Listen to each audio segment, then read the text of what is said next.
Assalamualaikum warahmatullahi wabarakatuh.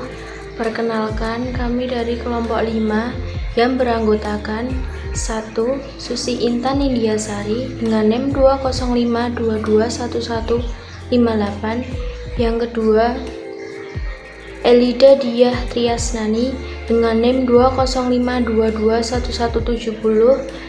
Yang ketiga, Cynthia Anantasari dengan NIM 205221177, dan saya sendiri Gustina Salma Markolifah dengan NIM 205221178, dan selanjutnya ada Lutfia Pratiwi dengan NIM 205221187. Di sini kami akan menjelaskan tentang konsolidasi dengan akuisisi melebihi nilai tercatat ekuitas.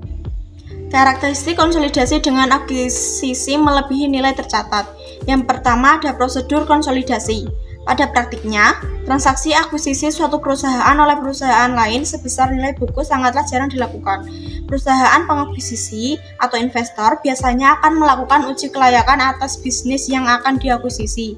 Hasil akurat dari uji kelayakan tersebut dapat menunjukkan apakah bisnis yang akan diakuisisi memiliki nilai yang lebih tinggi atau lebih rendah dari nilai bukunya.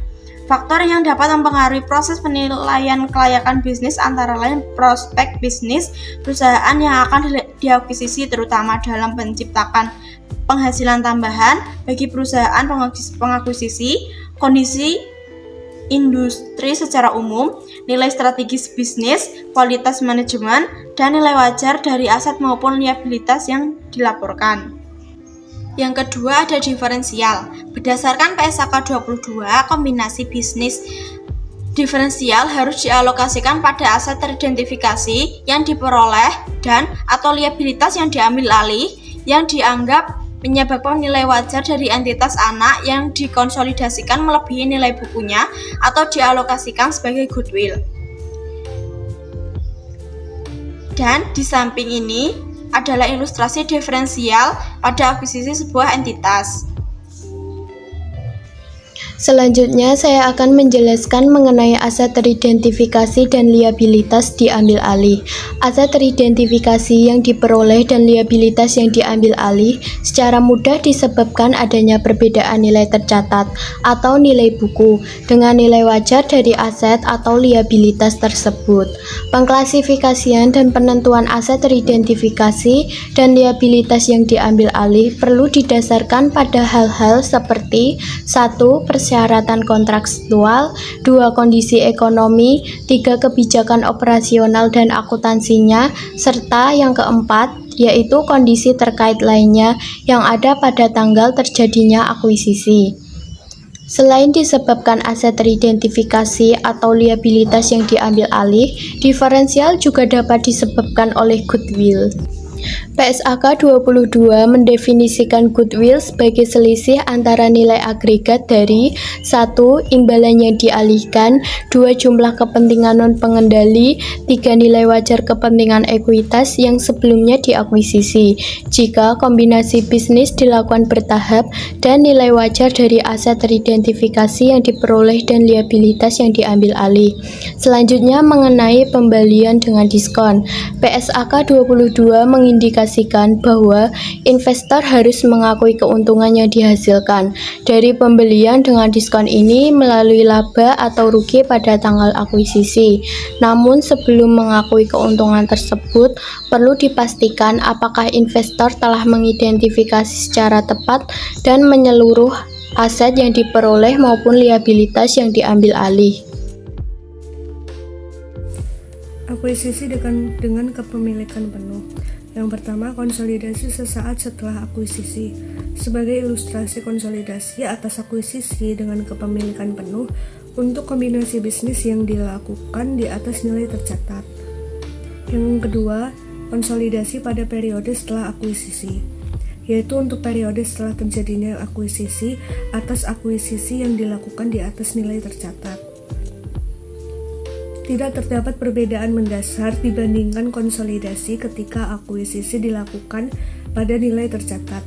Yang ketiga, konsolidasi pada periode setelah terjadinya akuisisi, yaitu pada periode setelah periode terjadinya akuisisi, beberapa hal harus diperhatikan ketika menyiapkan laporan keuangan konsolidasian untuk entitas anak yang diakuisisi, tidak pada nilai tercatatnya. Karena pada pengakuisisian yang tidak dilakukan pada nilai tercatat menimbulkan diferensial yang perlu dialokasikan terhadap aset diperoleh atau liabilitas diambil alih, atau bahkan goodwill. Maka, entitas induk perlu memastikan bahwa diferensial tersebut telah diukur secara tepat. Selanjutnya, akuisisi dengan kepemilikan sebagian, yaitu dalam penyusunan laporan keuangan konsolidasian tidak pada nilai tercatat kepemilikan sebagian. Hal yang perlu diperhatikan adalah keberadaan kepentingan non-pengendali. Karena keberadaan kepentingan non-pengendali menurut PSAK 65 mensyaratkan entitas induk untuk menyajikan secara terpisah bagian dari kepentingan non-pengendali pada ekuitas dalam laporan posisi keuangan konsolidasian. Hal ini dimaksudkan untuk menunjukkan kepada pengguna laporan keuangan seberapa besar bagian dari aset bersih yang dimiliki entitas anak yang tidak dikuasai oleh entitas induk. Dalam hal ini yang diatribusikan kepada kepentingan non-pengendali termasuk bagian laba rugi dan setiap komponen yang diakui sebagai bagian penghasilan komprehensif lain. Baiklah, yang terakhir ada isu lain seputar konsolidasian. Yang pertama ada biaya terkait akuisisi, biaya transaksi yang terkait proses pengakuisian suatu perusahaan sangat besar kemungkinannya untuk dikeluarkan oleh pihak pengakuisisian. Biaya transaksi terkait akuisisi dapat berupa biaya makelar, biaya hukum dan konsultasi, biaya terkait akuntansi, biaya penilaian dan jasa profesional lainnya, biaya administrasi umum, serta biaya pendaftaran maupun penerbitan efek jika pengakuisisian menggunakan instrumen utang atau ekuitas. Menurut PSAK 22, seluruh biaya transaksi terkait akuisisi harus dibebankan pada periode ketika biaya tersebut terjadi atau jasa diterima, kecuali biaya untuk menerbitkan efek baik berupa utang atau ekuitas yang perlakuannya mengikuti PSAK 55.